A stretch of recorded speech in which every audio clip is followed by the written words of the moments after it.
കൊടുവരാറ്റിലാണ് നമ്മളിപ്പോൾ നിൽക്കുന്നത്. 18 അടി താഴ്ചയുണ്ട് ഇപ്പം വെള്ളത്തിൻ്റെ അവസ്ഥ അനുസരിച്ച്. അടി കയ്യേൽ, കൈമുട്ടയിൽ ഒരു ഭാഗം, ഈ കയ്യേൽ ഒരു ഭാഗം, ഈ കയ്യിൽ 3ആയിട്ടാണ് വല നമ്മൾ സ്പ്ലിറ്റ് ചെയ്യുന്നത്. എന്നിട്ടാണ് വീശ്.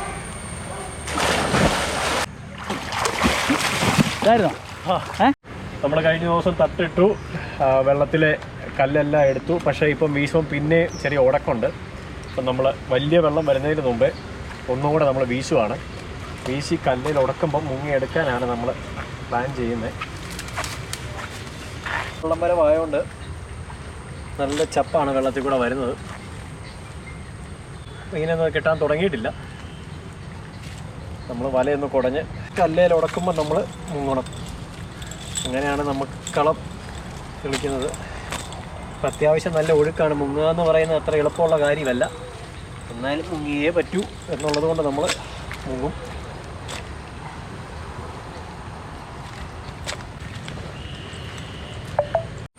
നമ്മൾ വലയെടുത്തു. വല വീശുന്നത് കണ്ടോ? ഒരു ഭാഗം കയ്യേൽ, കൈമുട്ടയിൽ ഒരു ഭാഗം, ഈ കയ്യേൽ ഒരു ഭാഗം, ഈ കയ്യിൽ 3ആയിട്ടാണ് വല നമ്മൾ സ്പ്ലിറ്റ് ചെയ്യുന്നത്. എന്നിട്ടാണ് വീശുന്നത്. കുറേ മതി.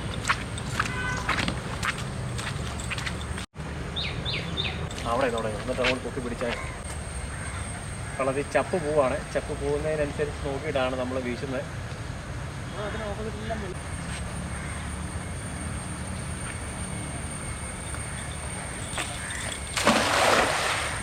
നമ്മൾ വല നല്ല രീതിയിൽ വീശി വിടാത്തതിൻ്റെ കാര്യം കല്ല് നമ്മുടെ തട്ടിനോട് ചേർന്ന് വരുമ്പോഴാണ് ഉടക്കുന്നത്. അതുകൊണ്ടാണ് നമ്മൾ വലിയ ആയം കൊടുക്കാതെ ജസ്റ്റ് ഒന്ന് കറക്കിയിട്ടത്.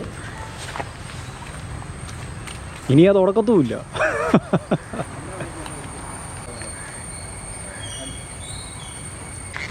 ഒഴുക്ക് കൂടുതൽ കാരണം നമ്മൾ കൈച്ചറിൻ്റെ പിടിച്ചുകൊണ്ടാണ് പോകുന്നത്.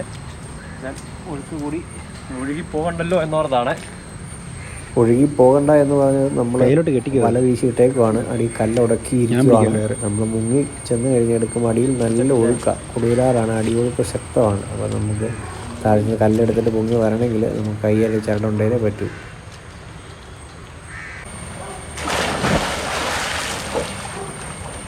നല്ല ഒഴുക്കില്ലേ? ടൈറ്റാക്കി പിടിക്കണം കയറ്.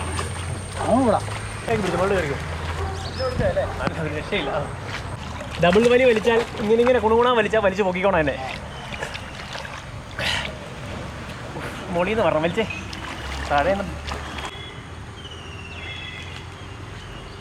അയച്ചോണേ.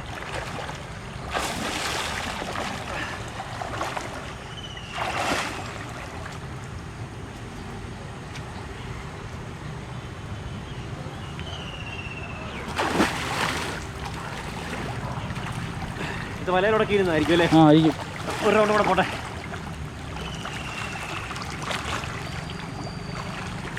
അടി വലയിരുന്നത് അത് ഒഴി വന്ന് പിടിച്ചോണ്ടിരിക്കുന്ന അങ്ങനെ ഒരു സംഭവം ഉണ്ടല്ലേ?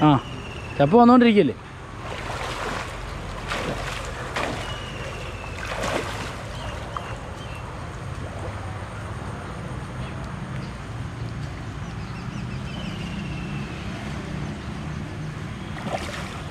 എന്നാ കിട്ടിയില്ല. ആ പക്ക് വലിഞ്ഞിരിക്കുന്ന കാണാമോ? പക്ക് വലിഞ്ഞിരിക്കുന്നത് അതല്ലേ കാണാൻ വേണ്ട. മറ്റേ കണ്ണാടി കണ്ട പിന്നെ നമുക്ക് കാണാം.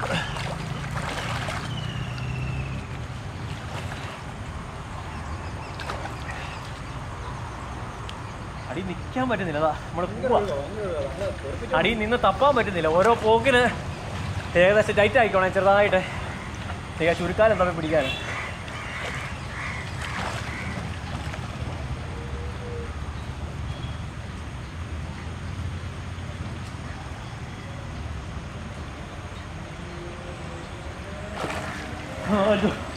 അടുത്തതിന് ഏകദേശം വലിഞ്ഞ് നിൽക്കുന്നത് പിടി കിട്ടി.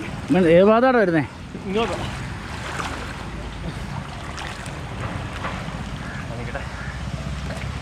എങ്ങോട്ടാ വലിഞ്ഞ് നിൽക്കുന്നത്? ഇങ്ങോട്ട് അല്ലായിരിക്കും. ഇപ്പൊ ഒന്നും വലിഞ്ഞ് വിട്ടിട്ടില്ലല്ലോ. വിട്ടിട്ടുണ്ട്. വല താഴോട്ട് മാറണ്ടേ? രക്ഷയില്ലവിടെ നിൽക്കുമ്പോൾ ഒരു ഇച്ചിരി താത്ത് പിടിച്ചോണേ.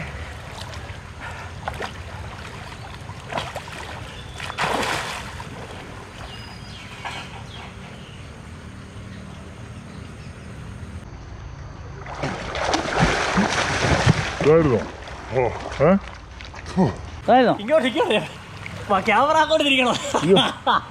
ആ കല്ലായിരുന്നോ? ആ കല്ല് നിൽക്കണ സീറ്റ് അടുത്ത് വിടാം. വിട്ടതല്ലേ ഞാൻ പറഞ്ഞില്ലേ? ആണോ ഹോളോമിക്സ് ആയിരുന്നോ? പോകുന്നില്ലേ? പോന്നു. ഇല്ല പോകുന്നില്ല. ഇനിയും കാണുമെന്നാ വലിച്ചേ. ഇല്ലല്ലോ വിട്ടിട്ടില്ല അതിൻ്റെ. ഇല്ല അവിടെ നിൽക്കട്ടെ. മുങ്ങി നോക്കാൻ പോവാണേ. അയച്ചോ.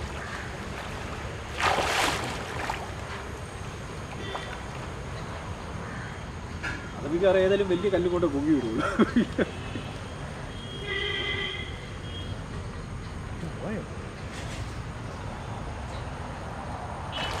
വലിച്ചോ ഒന്നുകൂടെ നോക്കിയ പറ്റ കല്ല് എടുക്കാൻ നോക്കട്ടെ.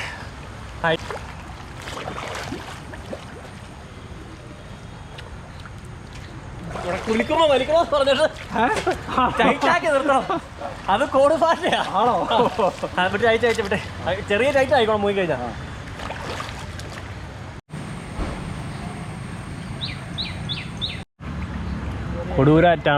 കൊടുവൂരാറ്റിലാണ് നമ്മളിപ്പോൾ നിൽക്കുന്നത്. ആറ് അത്യാവശ്യം നല്ല കലക്കലും ഭയങ്കര ഒഴുക്കാണ്. അപ്പോൾ നമ്മൾ അടിയിൽ പോയി ഒരു 10-18 അടി താഴ്ചയുണ്ട് ഇപ്പം വെള്ളത്തിൻ്റെ അവസ്ഥ അനുസരിച്ച്. അടിയിൽ പോയാണ് ആ കല്ല് നമ്മൾ പൊക്കിക്കൊണ്ട് വന്നത്. ഇനിയും കല്ലുകളുണ്ട്. അതിനാച്ചാൽ കഴിഞ്ഞത് മേളിൽ നിന്ന് ഒഴുകി വന്നതാവാം. ഭയങ്കര ഒഴുക്കാണ്. നമ്മളിവിടെ ബീച്ചിനോളം മൊത്തം തെളിച്ചതാണ്. ഇതാണ് ഒരു കളം തെളിക്കലിൻ്റെയും ബുദ്ധിമുട്ടെന്ന് പറയുന്നത്. ബുദ്ധിമുട്ട് നമുക്കൊരു ബുദ്ധിമുട്ടല്ല, പക്ഷേ അത് വെള്ളത്തിൽ മുങ്ങുക എന്ന് പറയുന്നത് തന്നെ ഒരു കഷ്ടപ്പാടാണ് ഈ തണുത്ത വെള്ളത്തിൽ.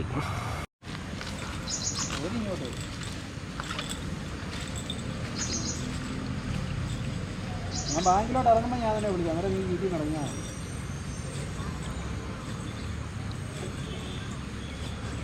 ഞാൻ എന്നാണ് 11 മണി ഞാൻ ബാങ്കിലോട്ട് പോകുമ്പോൾ.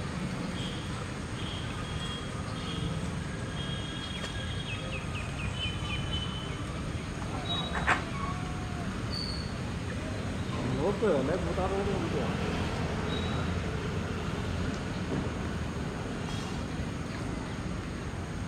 കിട്ടാൻ ചെറുതായിട്ട് തുടങ്ങിയിട്ടുണ്ട്.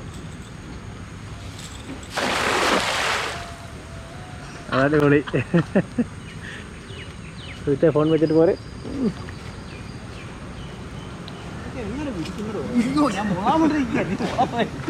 ചെറിയ ഉടക്കൊണ്ടായിരുന്നു. നിർത്തിക്കോണേ. കണ്ട